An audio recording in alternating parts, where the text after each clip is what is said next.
Halo, assalamualaikum warahmatullahi wabarakatuh. Selamat datang semuanya. Perkenalkan, saya Adil Zara Rahman akan menjelaskan tentang otoritas, kelompok, konflik, dan juga perubahan. Tapi sebelum itu, gue saranin buat lo semua menonton dulu video yang membahas tentang teori konflik dan juga karya dari Karl Dahrendorf.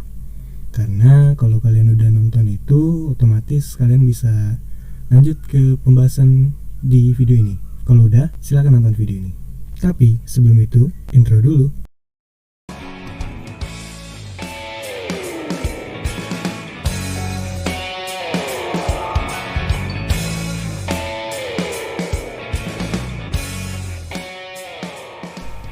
Jadi yang pertama kita akan membahas tentang otoritas. Dahrendorf memusatkan perhatian pada struktur sosial yang lebih luas. Inti dari tesisnya adalah gagasan bahwa berbagai posisi di dalam masyarakat mempunyai kualitas otoritas yang berbeda. Otoritas tidak terletak di dalam diri individu, tetapi di dalam posisi. Dahrendorf tidak hanya tertarik pada struktur posisi, tapi juga tertarik pada konflik antara struktur posisi itu. Seperti yang dikutip dari Dahrendorf, bahwa sumber struktur konflik harus dicari di dalam tatanan peran sosial yang berpotensi untuk mendominasi atau ditundukkan. Menurut Dahrendorf, tugas pertama analisis konflik adalah mengidentifikasikan berbagai peran otoritas di dalam masyarakat. Nah, karena memusatkan perhatian pada struktur berskala luas seperti peran otoritas itu, Dahrendorf ditentang oleh para peneliti yang memusatkan perhatiannya pada tingkat individual. Misalnya, yaitu dikritik oleh orang-orang yang memusatkan perhatian pada ciri-ciri psikologi individu yang menempati posisi itu. Tapi, menurut si Dahrendorf, orang-orang yang melakukan pendekatan itu bukanlah sosiolog. Otoritas yang melekat pada posisi adalah unsur kunci dalam analisis Dahrendorf. Otoritas secara tersirat menyatakan superordinasi dan subordinasi.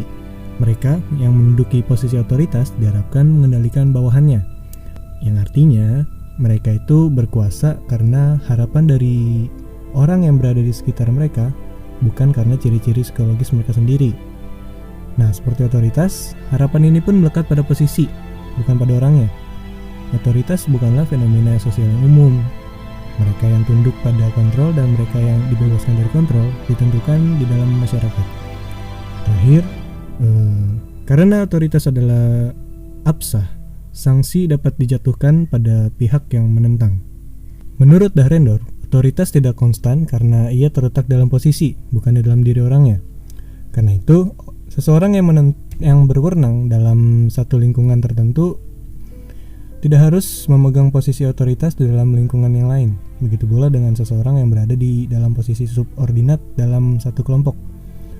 Mungkin menempati posisi yang superordinat dalam kelompok lain. Dan ini pun berasal dari argumen Dahrendorf yang menyatakan bahwa masyarakat tersusun dari sejumlah unit yang ia sebut asosiasi yang dikoordinasikan secara imperatif. Masyarakat terlihat sebagai asosiasi individu yang dikontrol oleh hierarki posisi otoritas karena masyarakat terdiri dari berbagai posisi. Seorang individu dapat menempati posisi otoritas di satu unit dan menempati posisi di subordinat yang lain, di unit lain.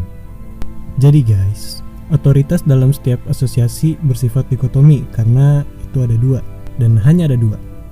Kelompok yang memegang posisi otoritas dan kelompok subordinat yang mempunyai kepentingan tertentu, atau yang arah dan substansinya saling bertentangan. Di sini, kita berhadapan dengan konsep kunci lain dalam teori konflik Dahrendorf, yaitu kepentingan.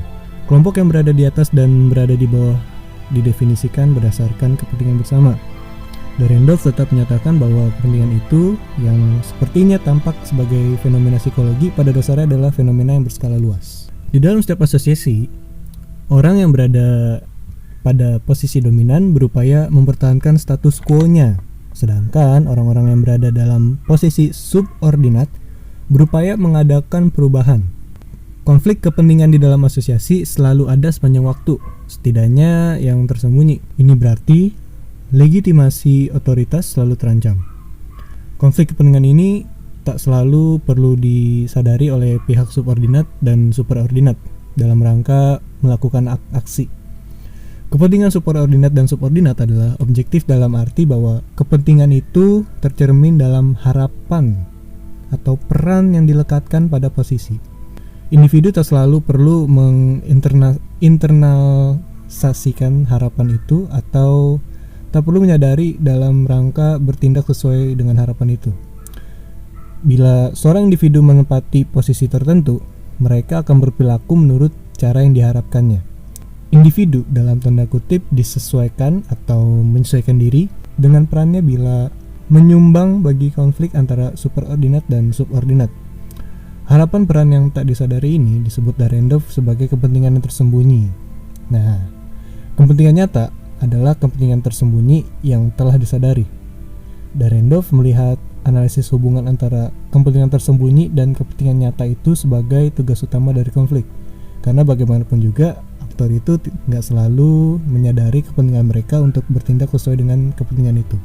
Next kita akan membahas atau gua akan membahas tentang kelompok, konflik dan juga perubahan. Jadi selanjutnya itu Dahrendorf membedakan 3 tipe utama kelompok. Yang pertama adalah kelompok semu atau quasi group, atau dengan kata lain sejumlah pemegang posisi dengan kepentingan bersama.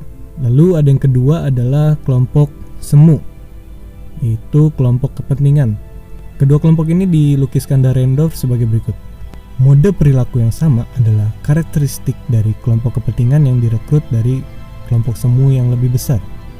Kelompok kepentingan adalah kelompok yang pengertian sosiologinya yang ketat, dan kelompok ini adalah agen real dari konflik kelompok. Kelompok ini mempunyai struktur, bentuk organisasi, tujuan, atau program anggota perorangan.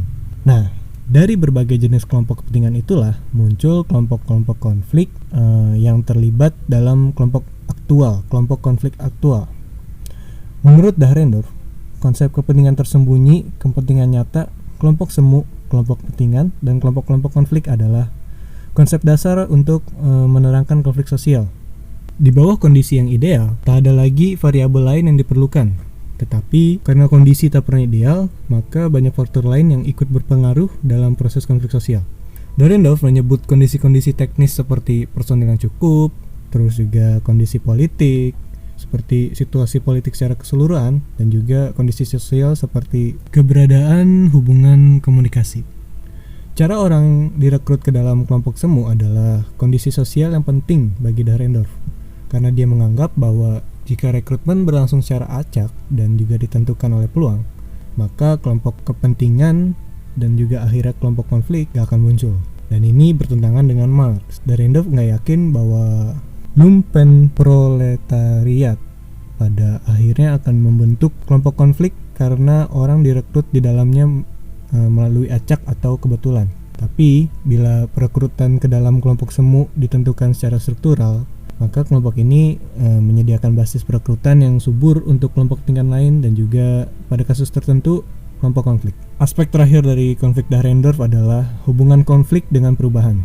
Dalam hal ini Dahrendorf mengakui pentingnya pemikiran dari Louis Kosser, atau kalau kalian penasaran dengan Louis Kosser bisa lihat di video lain, yang membesarkan perhatiannya itu pada konflik dalam mempertahankan status quo. Tetapi Dahrendorf menganggap fungsi konservatif dari konflik hanyalah satu bagian realitas sosial. Konflik juga menyebabkan perubahan dan juga perkembangan. So, singkatnya Dahrendorf menyatakan bahwa segera setelah kelompok konflik muncul, kelompok itu melakukan tindakan yang menyebabkan perubahan dalam struktur sosial. Bila konflik itu hebat, perubahan yang terjadi adalah radikal. Bila konflik disertai kekerasan, akan terjadi perubahan struktur secara tiba-tiba. Apapun ciri konflik, sosiologi harus membiasakan diri dengan hubungan antara konflik dan perubahan maupun dengan hubungan antara konflik dan juga status quo. So, itu aja pembahasan dari gua untuk video kali ini. Buat video selanjutnya atau video-video yang tadi gue bilang buat kalian tonton, silahkan kalian tonton dulu. Terima kasih sudah menonton video ini dan mendengarkan monolog dari gua. Terima kasih. Wassalamualaikum warahmatullahi wabarakatuh.